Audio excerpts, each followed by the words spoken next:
Hello and welcome to Inside 11Alive News Investigates. I'm Faith Jesse. Well, right now we are digging into ongoing issues with SNAP benefits and thieves stealing millions in food benefits across the country. These issues can be found right here in Georgia, with some families struggling to now feed their families.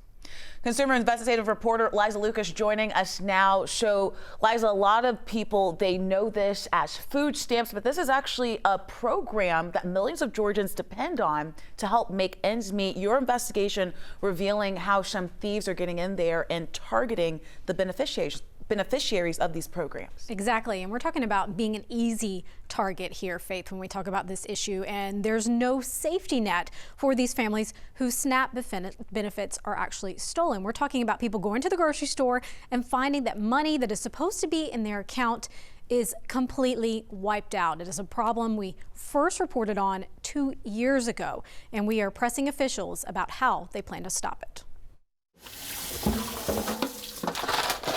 It's part of being mom. I'm in the kitchen at least 10 hours a day. For Deborah Jordan, food budgeting only goes so far. Our grocery bill is actually $2,500 a month, and I get $1,536 through SNAP.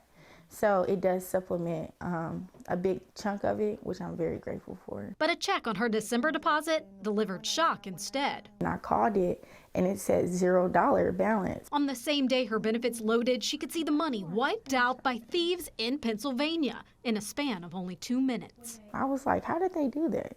The card data is easy to skim with hidden devices and clone onto fake cards. A USDA congressional report also noting thieves use bots to exploit online vulnerabilities to find information like card balances and PINs. And the FBI warns criminals cash out fast through bulk purchases. Deborah's card was hit right before Christmas. I just tried to create the experiences around, like, let's make some cookies or something. The thefts are adding up. The Georgia Department of Human Services tells me that the state's used more than $13 million in federal funding to replace stolen SNAP benefits to date. The USDA data shows that nationwide, that number is more than 220 million. Because Congress did not renew federal replacement funding past December 20th, 2024, anyone in Georgia whose benefits were stolen after that is out the money. Behind the scenes, there is a push to secure cards. A USDA letter sent to governors urges states to transition to SNAP chip cards as soon as feasible.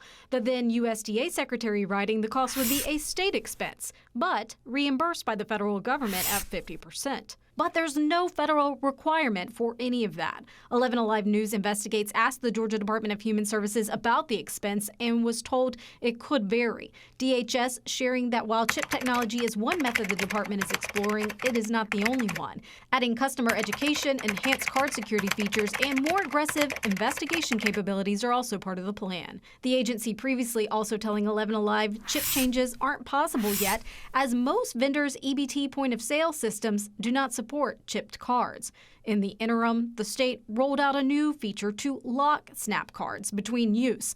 Johnson and others, though, tell us a lot of families still don't know about it. Go ahead and lock your card, change your PIN, because they are on it. These scammers are not playing. Liza Lucas, 11Alive News Investigates.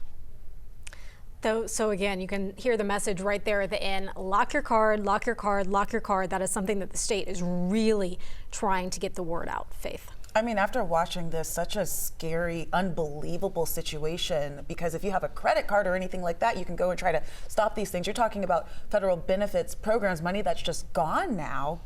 You can only imagine what's going through the thoughts of these families.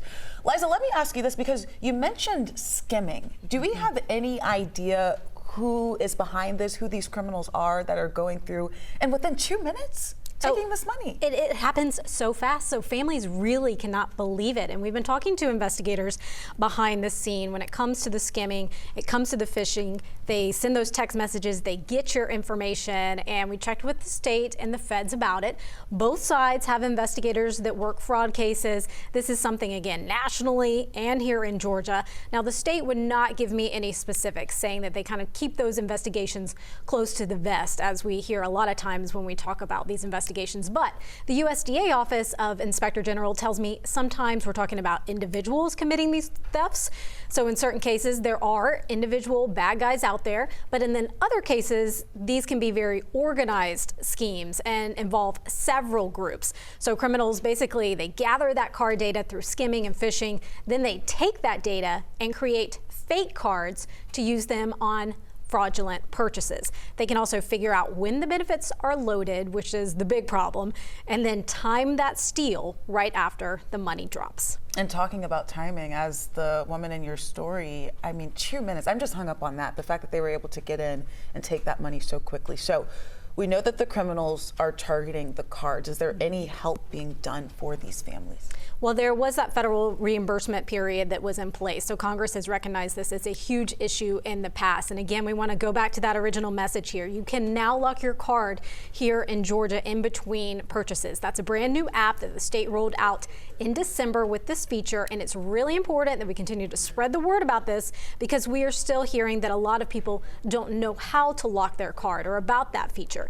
Now, in Deborah's case, she did qualify to get the money back before the funding on the federal level expired. So that was good news. But it also took her almost 2 months to get that money back. Other families tell me that they continue to reach out to the state, but basically they end up in a food bank because they're not able to get those stolen funds back. So then I actually went to the Atlanta Community Food Bank to hear about what they're seeing in terms of the need. Average family who's receiving SNAP benefits in Georgia is getting about $320 a month in benefits, and for families with larger numbers of kids in the household, it's an even larger amount of money. If they lose all of that money, that obviously makes it much, much harder for them to access all of the food resources they and their family need. That means that they're going to have to depend more on the emergency food system from the food bank and other resources. And it really puts them in a state of crisis. State of crisis, and we're hearing that time and time again. That's what families keep coming to 11Alive and talking about. They're just in absolute panic. They don't know what to do. Again, this is families across Georgia we're talking about, and I want to just bring it home for you. This is another mom who said that she was a victim of the stolen benefits. This is so heartbreaking, she says, and frustrating that we aren't even sure if we're going to get the money back. And then the same day her benefits were hit and came in at 3 a.m. It was spent at 3 stores in New York City, took them all, she says, not leaving a cent, $442 to be exact. And then after our story aired, Faith, I actually heard from a nonprofit I've worked with before. This nonprofit helps grandparents who raise grandchildren. They're already on a big budget, as you can imagine, and they say that they have received frantic calls from families affected by stolen SNAP benefits. The magnitude, they say, of the struggle is heartbreaking, and because that federal funding to replace the benefits expired, families don't know where to turn. They do not know how they're going to feed the children in their care.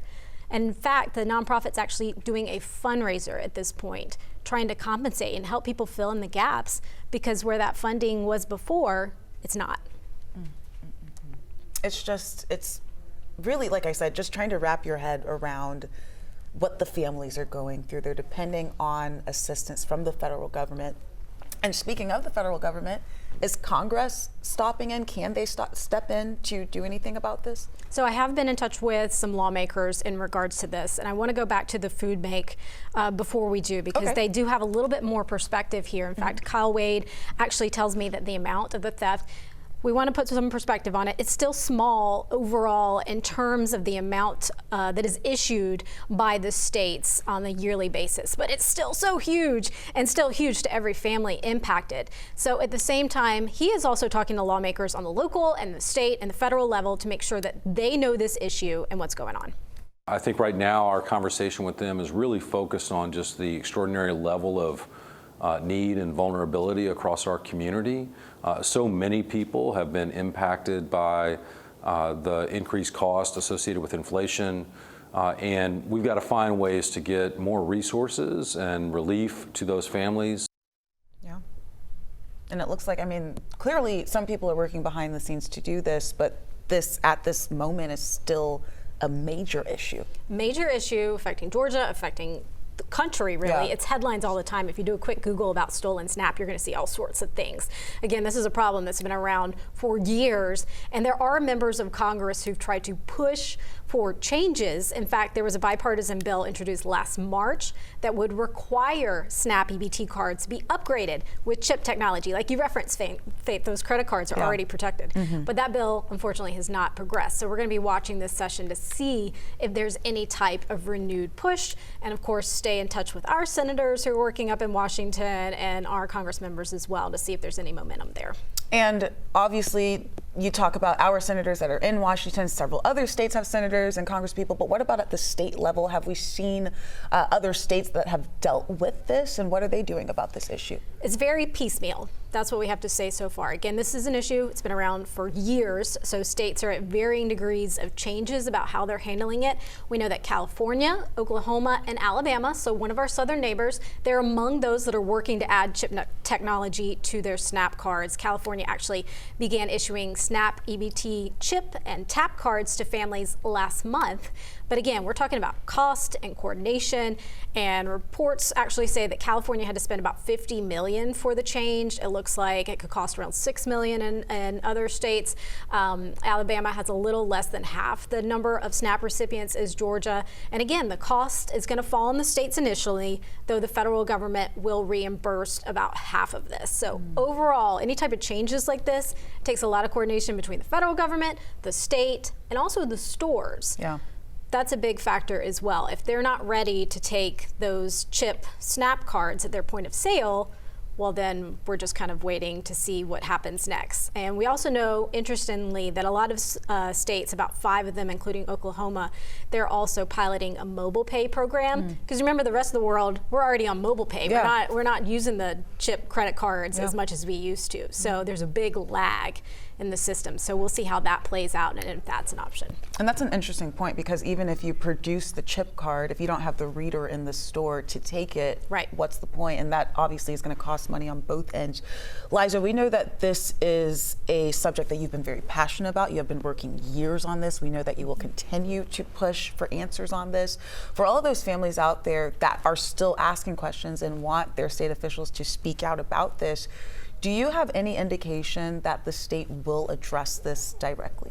Well, we did ask to speak with an investigator about this, because I think a lot of people want to know what is happening behind the scenes to be stopping this. And we have a lot of open records requested, so more to come on this issue. But we were told that for now, and due to the legislative session going on, that we weren't going to get an interview with an investigator. So we're going to stay on top of it, of course, with 11Alive, and also follow what other states are doing. Again, make sure you're locking those cards and reporting those thefts too. They want to be sure that people are getting that information when the thefts occur, so that law enforcement can then follow the trail from there. So we got details on that on our story on 11alive.com/investigates. Yeah, really echoing that message that you said to lock your cards. That feature is out there now. So if you're watching this, and you can share it with your family members, friends, just so that people know that they can do that to help at least protect them while this fight continues to go. That's right. Yeah. Well, Liza, thank you so much for all of your hard work and investigation into this. We really appreciate it. For all of you watching, if you have a tip for Liza or the 11Alive News Investigates team, you can call us at 404-873-9111. You can also email investigates@11alive.com. All calls and correspondence will be kept confidential.